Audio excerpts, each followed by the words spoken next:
బాబు చేసిన కృషిని ప్రముఖంగా గుర్తు చేసుకోవాలని బాపట్ల నియోజకవర్గ టీడీపీ ఇన్ఛార్జ్ వేగేసిన నరేంద్ర వర్మ అన్నారు. నియోజకవర్గంలో టీడీపీ జనసేన శ్రేణులు కలిసి ఇంటింటి ప్రచారం నిర్వహించారు.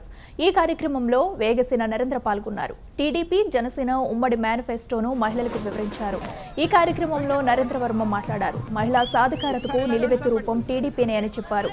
ఇంటింటి ప్రచారంలో టీడీపీ జనసేన నాయకులు, కార్మికులు పెద్ద ఎత్తున పాల్గొన్నారు.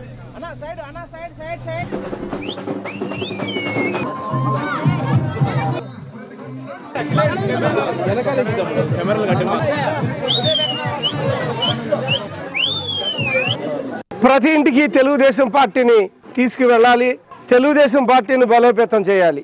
కర్లపాలెం మండలం ఎంవి రాజపాలెం సంబంధించి ఈరోజు నిన్న మీ మాట నా బాట అంటూ ప్రతి ఇంటికి తెలుగుదేశాన్ని తీసుకువెళ్ళటమే కాకుండా తెలుగుదేశం పార్టీలో ఉన్న మేనిఫెస్టోని తెలియజేయటం జరుగుతున్నది. సంవత్సరానికి ప్రతి ఇళ్ళకి 3 సిలిండర్లు వస్తాయి. ఆర్టీసీలో ఉచితంగా ప్రయాణం ఉంటుందమ్మా. తల్లికి వందనం పేరుతో మీ బిడ్డకి ఒకళ్ళుంటే 15,000, ఇద్దరుంటే 30,000, ముగ్గురుంటే 45,000 మీ ఖాతాలో పడతాయి. అట్లాగే 19 సంవత్సరాల నుంచి 60 సంవత్సరాల వరకు ప్రతి నెల 1,500 మీకు అందుతాయి. మీ పిల్లలు డిగ్రీలు అయిన వాళ్ళు ఉంటే నిరుద్యోగ వృత్తి 3,000 అందుతుంది. అలాగే ప్రతి రైతుకి సంవత్సరానికి 20,000 ప్రభుత్వ ప్రోత్సాహాలు ఉంటాయి అని ఎన్నో విషయాలు తెలియజేస్తూ ఉన్నాం. రాబోయే 5 ఏళ్లలో 20 లక్షల ఉద్యోగాలు ప్రతిపాదన, ప్రతి ఇంటికి మంచినీటి కూడా